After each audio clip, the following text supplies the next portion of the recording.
Hello বন্ধুরা, স্বাগতম আপনাকে ডিজাইনার হিরোতে। এইরকম ভাবে আমরা কিভাবে ডিজাইন দাঁড় করাতে পারি তা আমরা আজ জানার চেষ্টা করব। তাহলে চলুন কথা না বাড়িয়ে শুরু করা যাক। প্রথমে আমরা একটি রাউন্ড শেপ নিব। একই শেপটাকে আমরা কপি করব। শেপ বিল্ডার টুল দিয়ে এভাবে পাতার মতো করে শেপ বানাবো। পরে ঠিক এই পাতাকে কপি করে উপর থেকে নিচে পুশ করব।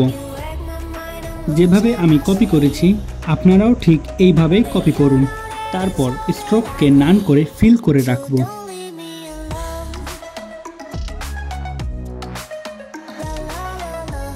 আমরা একটি এক্সট্রা পাতা রাখব, এইটা পরবর্তীতে আমাদের কাজে লাগবে। কপি করে দুটি পাতাকে এক জায়গায় আনবো। তারপর পাতা দুটিকে এক জায়গায় এনে একটু নিচে আনবো। তারপর আমি যাব ইফেক্টে। ইফেক্ট থেকে ডিস্টর্ট অ্যান্ড ট্রান্সফর্ম থেকে ট্রান্সফর্ম এ ক্লিক করব। প্রিভিউটি টিক মার্ক করে রাখুন। তারপর ভার্টিক্যাল দিয়ে আপনার পজিশন সেট করুন। আপনার পরিমাণ মতো কপি করুন।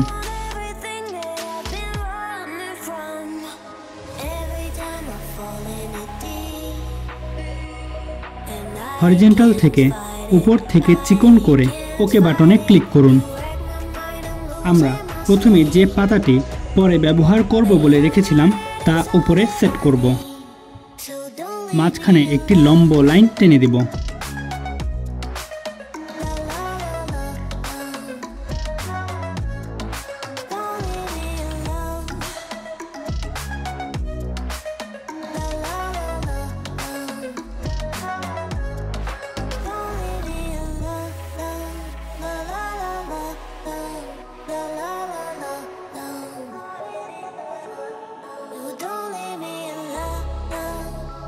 উইথ শেপটি কেবল স্ট্রোকের ক্ষেত্রেই কাজ করবে।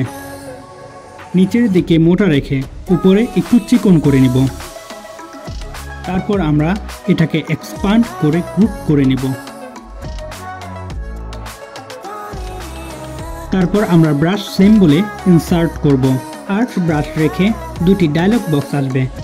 ওকে বাটনে ক্লিক করব। একটি রাউন্ড শেপ নিব। ডিরেকশন টুল সিলেক্ট করে রাউন্ড শেপের অর্ধেক ডিলিট করে দেব।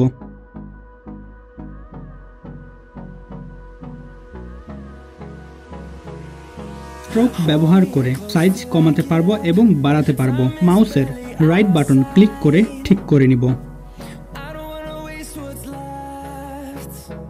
এক্সপান্ড করে ভেক্টর করে নিব।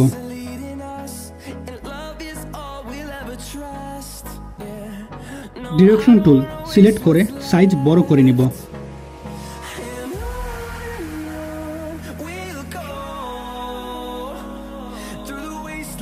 স্মুথ টুল ব্যবহার করে আমরা ঠিক করে নিব আমাদের ভেক্টর ফাইল।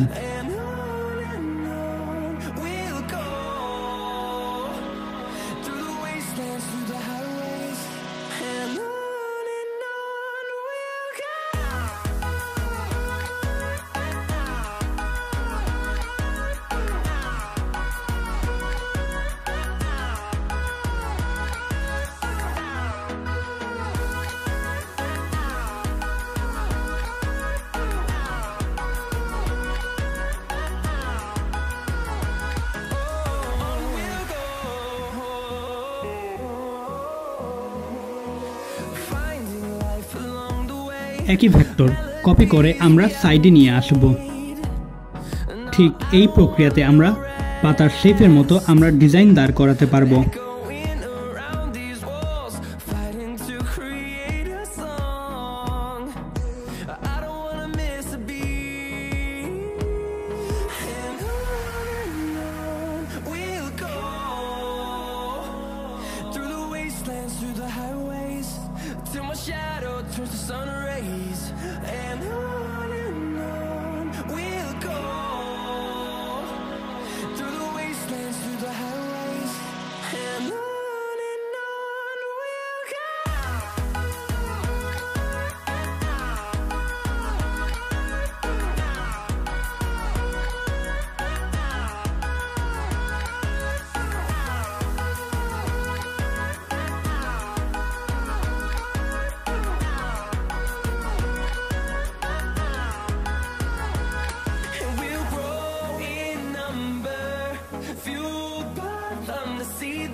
ভিডিওটি যদি ভালো লেগে থাকে তাহলে অবশ্যই লাইক, কমেন্ট ও সাবস্ক্রাইব করে জানিয়ে দিন আপনার মন্তব্য।